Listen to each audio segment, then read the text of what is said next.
There are a few big-name titles within the expansive PlayStation 2 library, as unlikely as the game I want to talk about today. As a collaborative project between Disney Interactive and SQUARESOFT, that is prior to their merger with the Enix Corporation, the original Kingdom Hearts game sold over 6 million copies worldwide and spawned multiple spin-off titles. There have been so many spin-offs that it can actually be difficult to keep track of them all. In anticipation of the release of the third numbered entry in this franchise, I want to take a look back at the original game.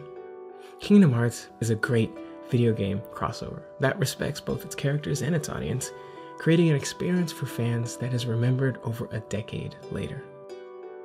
The beginnings of this franchise trace back to Hironobu Sakaguchi and Senji Hashimoto and their ambitious goal to produce a new game that would rival a recent phenomenon.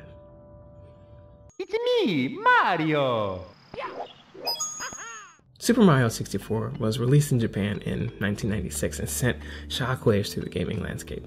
It featured unique, fully traversable 3D level design and multifaceted platforming that took advantage of a truly dynamic set of movement controls. The problem, the Square producers knew, was that no new IP could challenge Mario on its own. In fact, there was probably only one gaming brand on the planet with similar brand recognition to Nintendo's Italian plumber, Disney's Mickey Mouse.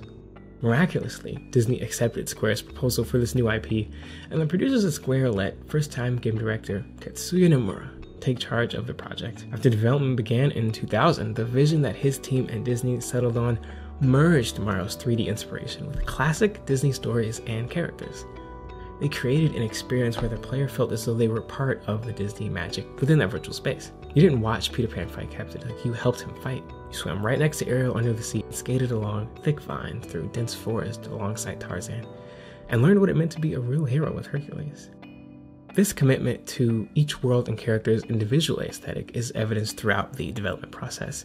The design team even created distinct models for the main characters when the base version didn't fit the theme of a particular world, like in Halloween Town. Character even informed the choice of weapons for the main characters. In Kingdom Hearts, Donald Duck is still semi-intelligible and temperamental, but only wields a staff.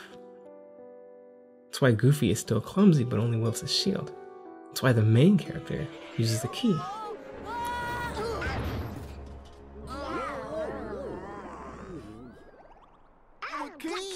It's somewhat hard to imagine a lion boy with a chainsaw from early concept drawings within a 90s Disney movie. The team's access to the Disney Vault was unprecedented at the time, but that isn't to say that Disney was 100% on board either. This is evidenced by the fact that use of its most iconic character, Mickey Mouse, was restricted to only one scene in the game. But it was the level of immersion within the animated worlds that helped Kingdom Hearts connect with a young Disney fanbase that grew up watching that golden age of animated films. However, it takes more than the inclusion of Disney characters and environments to make a game great. Kingdom Hearts is now a beloved franchise, whereas other collaborative titles also released in 2002, like Disney's Magical Mirror starring Mickey Mouse or My Disney Kitchen, have mostly faded into obscurity. On the surface, Kingdom Hearts is a story about a young boy who embarks on a lighthearted adventure to rescue his friends. Underneath that premise, the game uses its original characters, Sora, Riku, and Kairi, to tackle deeper issues of personal identity, redemption, sacrifice, and forgiveness. These subtextual themes made the game more accessible to the mature audiences that Square's Final Fantasy series typically cater to. Sora!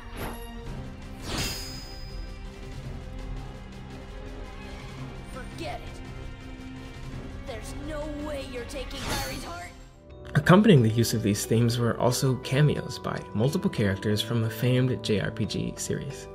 Even after the success of Final Fantasy 7 and 8, Square was not in the business of making sequels yet. These cameo appearances within Kingdom Hearts drove the player into brand new interactions with beloved Final Fantasy heroes and one exceptionally powerful villain.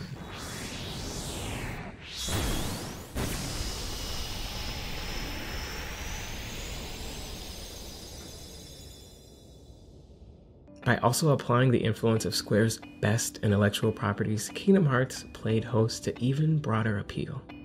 The unlikely partnership between Disney and what's now Square Enix resulted in a major video game franchise that shows no sign of slowing down as development continues on its next numbered entry. After well over a decade, fans still want more of that unique mix of Disney magic and Square Enix fantasy.